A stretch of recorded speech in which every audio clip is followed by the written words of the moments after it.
एक साधा पण भयंकर प्रश्न आज मी तुम्हाला विचारतो. कधी शांत डोक्याने विचार केलाय का की जे नेते सकाळी 9 वाजता टीव्हीवरती येऊन वाघासारखे डरकाळी फोडतात, आम्ही सरकार पाडू, आम्ही दिल्ली हलवू, अशा मोठ्या मोठ्या बातम्या करतात, तेच नेते विधानसभेमध्ये म्हणजेच खऱ्या मैदानात गेल्यावर एकदम म्याव म्याव का करतात? सोशल मीडियावरती स्वतःला शेर समजणारे हे नेते विधानसभेच्या पायऱ्या चढताना अचानक शेळ्या का बनतात? नमस्कार मित्रांनो, मराठी वर्ल्ड मध्ये तुमचं स्वागत आहे. आणि आज आपण महाराष्ट्राच्या राजकारणातल्या अशा एका कॉमेडी ऑफ इरर्सचा भांडाफोड करणार आहोत, ज्याने विरोधी पक्षांची म्हणजेच महाविकास आघाडीची उरली सुरली लाजही विधानसभेच्या भर चौकामध्ये वेशीवरती टांगली आहे. मित्रा, बाहेर कडाक्याचा पाऊस चालू आहे आणि सध्या विधान भवनामध्ये पावसाळी अधिवेशन सुरू आहे. मित्रांनो, अधिवेशन म्हटलं की आपल्या डोळ्यासमोर काय येतं? विरोधकांचा गदारोळ, सरकारला धारेवर धरणे, मुख्यमंत्र्यांना कोंडीत पकडणे. पण मित्रा, या वेळच्या अधिवेशनामध्ये गदारोळ सोडाच, विरोधकांचा साधा आवाजही घुमत नाही. पण यामागचं कारण काय आहे? तर मित्रा, महाराष्ट्राच्या विधानसभेमध्ये एकूण 288 जागा आहेत. यापैकी राज्याचे मुख्यमंत्री देवेंद्र फडणवीस आणि दोन्ही उपमुख्यमंत्री म्हणजे एकनाथ शिंदे आणि अजित पवार गट यांच्या नेतृत्वाखाली महायुतीकडे तब्बल 240 पेक्षा जास्त आमदार आहेत. आणि दुसरीकडे छातीटोकपणे आम्ही सरकार पाडू म्हणणाऱ्या मविवाकडे म्हणजे काँग्रेस, ठाकरे गट आणि शरद पवार गट हे मिळून किती आमदार उरलेत माहितीये का? तर फक्त 46. होय, तुम्ही बरोबर ऐकलत, फक्त 46. अरे मित्रांनो, 46 आमदार म्हणजे काय? आपल्या गावाकडच्या लग्नाच्या पंक्तीमध्ये एका रांगेत जेवढे लोक जेवायला बसतात ना, तेवढेच हे उरलेत. या विरोधकांना विधानसभेमध्ये आणायला आता यांच्या पक्षांच्या गाड्यांची गरज नाही. नुसती एसटी महामंडळाची एक साधी लाल डब्बा बस पाठवली ना, तरी हे सगळे 46 लोक एकाच बसमध्ये बसून विधान भवनामध्ये येऊ शकतात. ज्यांची अवस्था एका एसटी बसमध्ये मावण्या इतकी दयनीय झाली, ते नेते बाहेर येऊन सांगतात की आम्ही देवेंद्र फडणवीसांना सळो की पळो करून सोडू. आजच्या या फुल रोस्ट व्हिडिओमध्ये आपण बघणार आहोत की मुख्यमंत्री फडणवीसांनी या 46 लोकांचा विधानसभेमध्ये कसा कार्यक्रम केलाय. आणि व्हिडिओच्या अगदी शेवटी मी असा एक गुप्त प्लॅन सांगणार आहे, ज्याने आगामी विधानसभेमध्ये या 46 चा आकडा थेट 20 वर कसा येणार आहे. यामुळे एक सेकंदही स्किप न करता व्हिडिओ शेवटपर्यंत नक्की बघा. मित्रांनो, लोकशाहीमध्ये विरोधी पक्ष हा वॉच डॉग म्हणजे पहारेकरी असतो, पण इथे हा पहारेकरी एवढा कुपोषित झालाय की त्याला स्वतःच्याच अस्तित्वाची चिंता सतावते.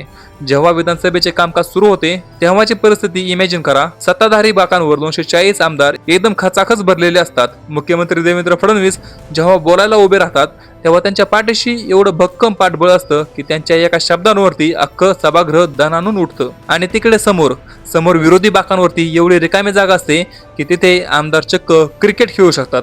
जेव्हा या 46 पैकी एखादा नेता सरकारवरती टीका करण्यासाठी उठतो तेव्हा सत्ताधारी पक्षांचे 50 आमदार एकाच वेळी त्याला प्रत्युत्तर द्यायला उभे राहतात. सत्ताधाऱ्यांच्या आवाजापुढे विरोधकांचा आवाज असा काय दाबला जातो की त्यांना स्वतःलाच माईक चालू आहे की नाही हे तपासावं लागतं. यामुळे होतं काय की जे विरोधक मीडियाच्या कॅमेऱ्यासमोर आम्ही सरकारला विधानसभेमध्ये घाम फोडू अशा बाता मारतायत, तेच विरोधक सभागृहामध्ये सायलेंट मोडवर असतात. कारण त्यांना पक्क माहितीये की जर आपण इथे जास्त आरडाओरडा केला तर मुख्यमंत्री फडणवीस डेटा आणि फायली उघडून आपला असा काय रोस्ट करतील की आपल्याला तोंड दाखवायला जागा उरणार नाही. आता या 46 आमदारांमध्ये सुद्धा किती भयंकर कॉमेडी सुरू आहे ते ऐका. या 46 पैकी सर्वात जास्त आमदार आहेत काँग्रेसकडे. आणि उद्धव ठाकरे गटाची अवस्था अशी झाली की त्यांचे आमदार बोटावर मोजणे इतकेच उरलेत. नुकतेच यांचे 6 खासदारही उडून शिंदेकडे गेलेत. आणि आता काँग्रेसवाल्यांची ओव्हर ऍक्टिंग बघा. विधानसभेमध्ये काँग्रेसचे नेते स्वतःला असे प्रेझेंट करत आहेत जणू काही तेच राज्याचे पुढचे मुख्यमंत्री आहेत. ते ठाकरेंच्या आमदारांना भावच देत नाहीत. आमचे आमदार जास्त आहेत त्यामुळे विरोधी पक्ष नेता आमचा, मुख्यमंत्री पदाचा चेहरा आमचा आणि तुम्ही फक्त आमच्या पाठीमागे टाळ्या वाजवायला उभे राहा, अशी काँग्रेसची वागणूक आहे ठाकरेंना. आणि हीच गोष्ट ठाकरेंना आता हळूहळू समजत आहे.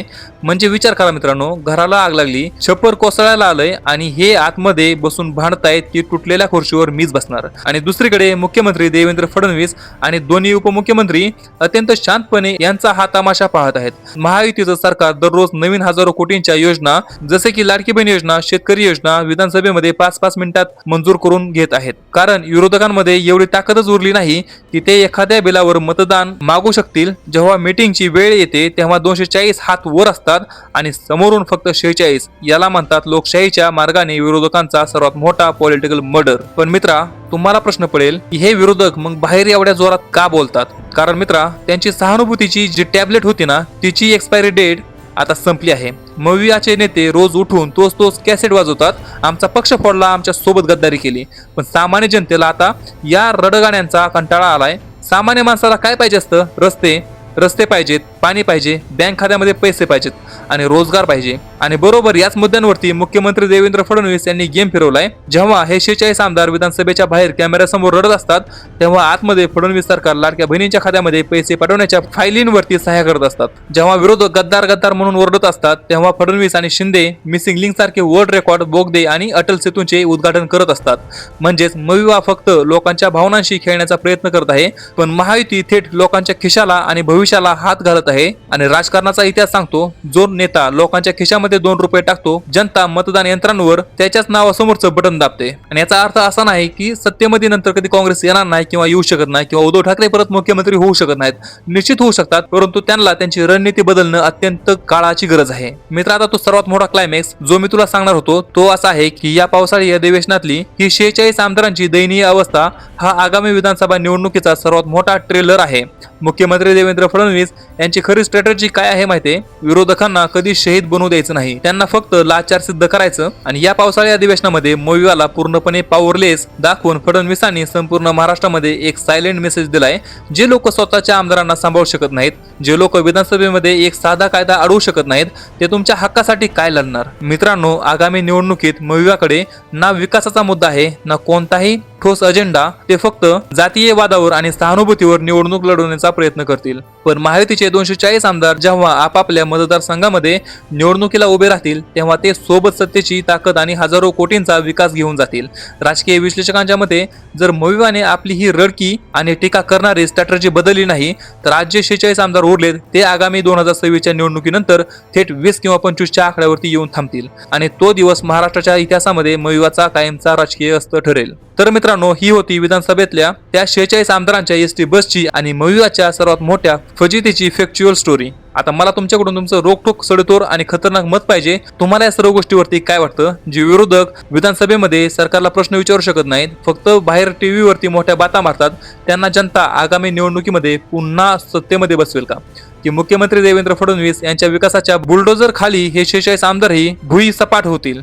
तुमचं जे काही मत असेल ते खाली कमेंटमध्ये नक्की सांगा. त्याचबरोबर तुम्हाला पुढचा व्हिडिओ कोणत्या मुद्द्यावर हवा असेल ते देखील खाली कमेंटमध्ये नक्की सांगा. आपण व्हिडिओ पुढच्या व्हिडिओमध्ये, तोपर्यंत जय हिंद, जय महाराष्ट्र.